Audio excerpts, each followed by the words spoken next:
Otep, cher Kamit, nous allons parler aujourd'hui de la transmission du pouvoir mystique traditionnel. Je vais vous laisser voir cette vidéo et après, je viendrai pour commenter.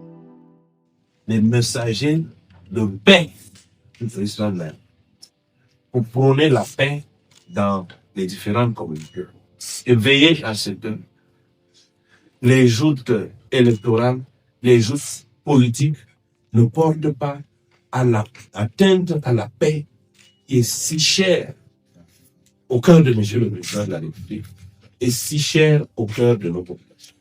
Je voudrais vraiment vous remercier du fond du cœur pour cette démarche inédite qui est la vôtre, mais qui réconforte M. le Président de la République et le rassure sur le fait que les Bambombok sont comme un seul homme, derrière, à ses côtés, face à cette campagne électorale qui, je vous remercie.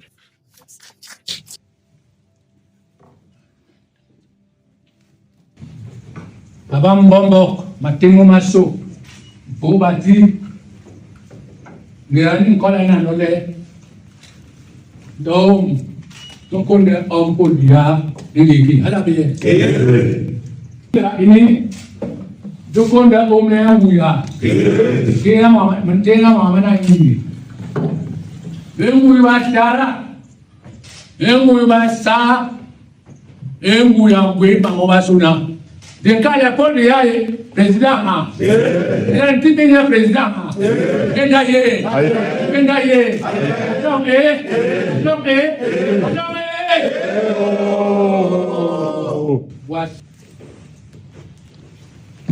Voici le message de Bambombok et le pouvoir de Bambombok que j'envoie à notre excellence pour le bien. Merci.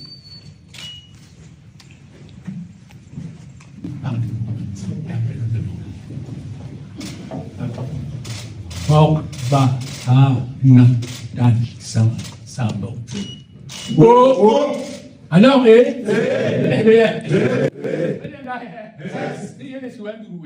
Alors non.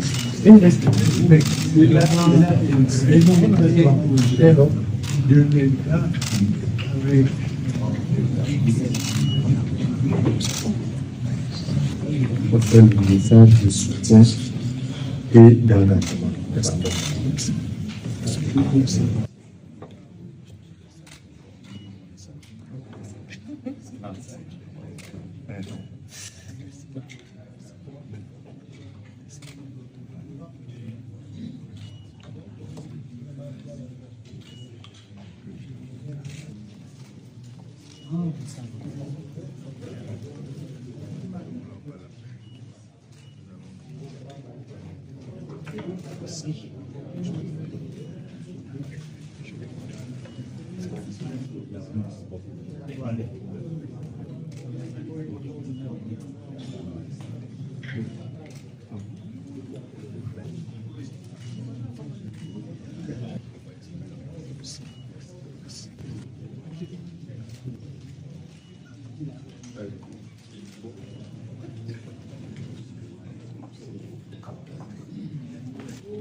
Une seule fois.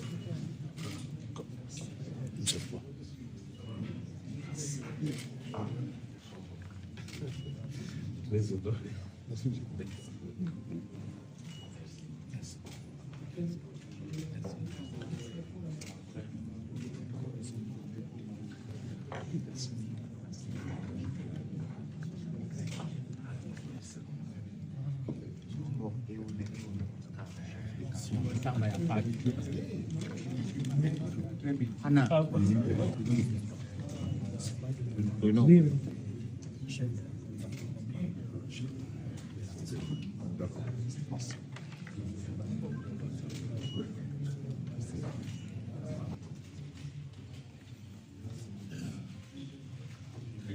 Je suis venu dire au président de la République que quelles que soient les nous, puisque quel que soit ce qui se passe, il va gagner les élections. C'est ça que je suis venu dire au président de la République après une réflexion allongée. Après, j'ai pu nommer avec qui j'ai lutté au maquis pour que le Cameroun soit libre et indépendant. Aujourd'hui, s'il m'apparaît encore de venir à Yaoundé, j'ai bien agi et il sera élu président. N'en déplaise à ceux qui ne veulent pas l'entendre. Le Mbombok, chez les Bassa, c'est un homme sage.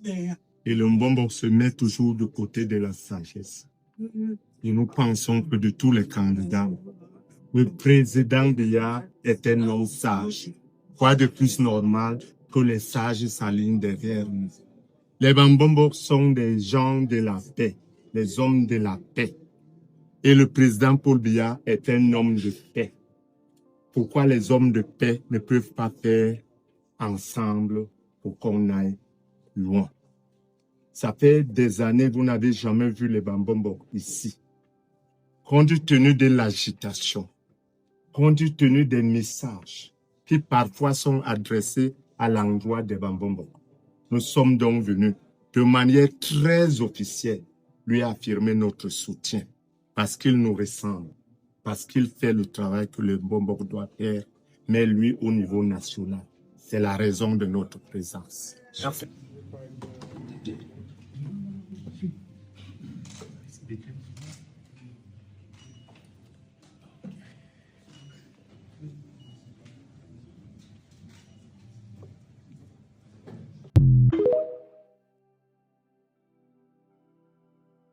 Alors, vous avez ici un membre du gouvernement très proche du président de la République. Je ne veux pas trop parler de la personnalité. En tout cas, vous voyez de qui il est question. Et de l'autre côté, vous avez un ensemble de Mbombok. Vous savez, les Mbombok, ce sont des chefs traditionnels de la zone du littoral dans le Cameroun. Alors, ces chefs traditionnels vont aller s'adresser au, on va dire, celui qui est proche du président, entre guillemets. Donc, ces Mbombok, ces chefs-là, ont donc préparé un colis, soi-disant, disons, entre guillemets, mystique, un pouvoir, qui vient donc transmettre au chef de l'État. Cependant, le chef d'État n'étant pas disponible, parce que vous savez, si on vous donne un pouvoir, il faudrait que vous soyez là. Le chef d'État n'étant pas disponible, on va donc remettre à son représentant, entre guillemets, pour qu'il aille donc lui transmettre cela. Et ces chefs garantissent dans la victoire du président de la République et disent qu'ils sont là pour la paix. Vous savez, cher Kamit, le pouvoir ne se donne pas de donner à quelqu'un d'autre. Quand il faut transmettre le pouvoir, la personne concernée doit être là pour prendre ce pouvoir de façon directe. Vous pouvez donc penser ici que le pouvoir n'est pas remis au chef de l'État, comme on le dit, mais c'est juste un schéma, comme on dit souvent au Cameroun. Le pouvoir qui est remis ici à ce monsieur que vous voyez devant là. Parce que vous allez voir après, vous savez, moi je connais la culture Bassa, je sais comment les choses se transmettent, et ça se ressemble un peu partout disons, en Afrique. C'est-à-dire, quand vous remettez quelque chose, vous devez vous asseoir 3 fois, vous devez prendre la chose 3 fois, vous devez arracher, ainsi de suite. Donc, vous avez cette gestuelle qui est faite. Ça symbolise donc que, voilà, le pouvoir n'est pas ici, dans le cas d'espèce, c'est pas remis à ce monsieur pour qu'il transmet au président. C'est lui qui reçoit ce pouvoir-là. Le fait que vous avez vu donc ces chefs traditionnels, entre guillemets, vêtus de tenues traditionnelles, ça ne veut pas forcément dire que c'est vraiment les messagers des ancêtres. Vous savez, nous vivons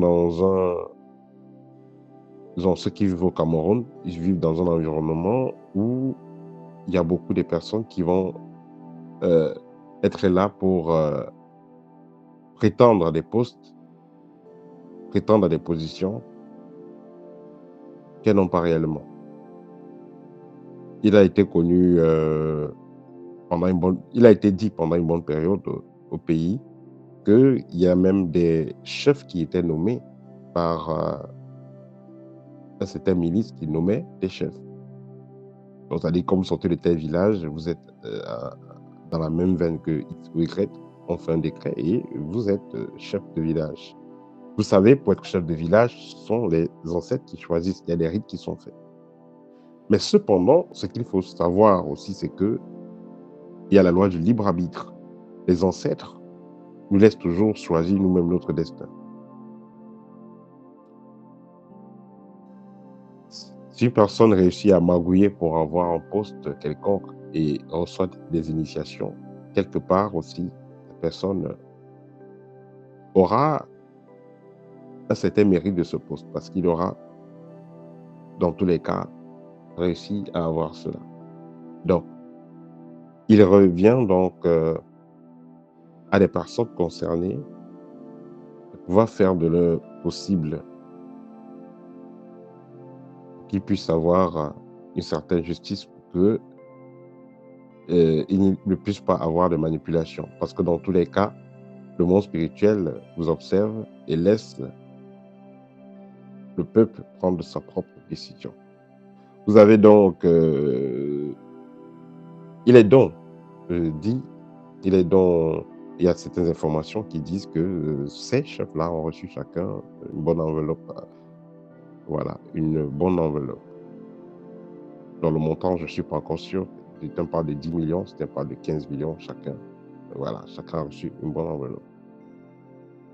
Alors, certains vont dire que, bon, en tout cas, on va aller prendre l'argent, c'est l'argent du pays, prenons d'abord, et après, on ne fait rien.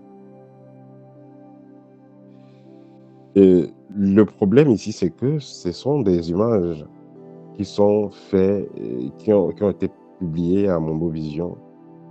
Et cela aura un impact au niveau de la psychologie de la jeunesse. Les gens vont se dire, en tout cas, si le chef traditionnel qui est supposé veiller sur son peuple, qui est supposé protéger son village et tout ça, et les ressortissants de son village, si lui-même, il a déjà validé quelque chose, pourquoi est-ce que nous, on ne va pas aussi valider? Il faut comprendre que beaucoup de chefs, disons, la plupart des chefs de nos jours, hein, il y a eu un décret là, je ne sais pas combien d'années ça fait déjà, ils reçoivent des salaires, ils ont beaucoup d'avantages, ils reçoivent des salaires et tout ça. Donc voilà, pourvu qu'ils soient du côté du régime en place. Vous savez, le monde est magnifique, hein. Le monde est magnifique et il existe ce qu'on appelle le karma. Toute action qui est faite, peu importe qui vous êtes, vous aurez toujours les résultats, vous aurez toujours les fruits. Vous faites des actions positives, vous aurez des fruits positifs déjà dans votre vie et dans la vie de vos enfants. Si par égoïste, vous décidez donc de prendre une position X ou Y par rapport à vos intérêts personnels, du moment présent, sans penser à l'avenir, alors vous allez payer tôt ou tard, ainsi que ceux qui sont dans vos familles. Et il est aussi important de noter que parfois même avec ce type d'argent-là, vous ne faites rien. On vous donne l'argent, voilà, vous ne faites rien avec. Ou même ce que vous allez laisser après, ça ne sert à rien. Je vais prendre le cas de ceux qui entrent dans les loges, ceux qui font des parcs pour avoir de l'argent.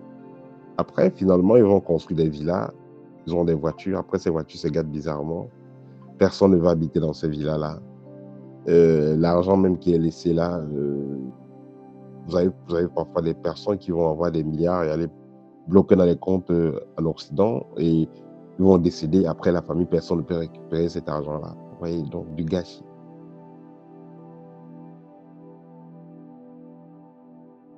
Voilà. Ces vieillards-là auraient pu faire ce qu'ils ont à faire, ces chefs-là, mais à huis clos.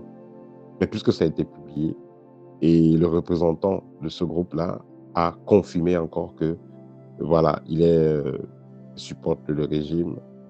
Et il faut bien suivre la phrase de la fin. Il a dit ceci, je cite, « Le président nous ressemble et fait le travail que le Mbombok doit faire. » Il dit bien, le président nous ressemble et fait le travail que le Mbombok doit faire. Vous savez, après plus d'une quarantaine d'années au pouvoir, il est important de tirer le bilan. Même pas, disons, n'importe quel président, peu importe le poste que vous faites dans la vie, quand vous avez déjà fait 1 an et plus, à un moment donné, vous pouvez vous asseoir vous-même et voir le bilan. Alors, quels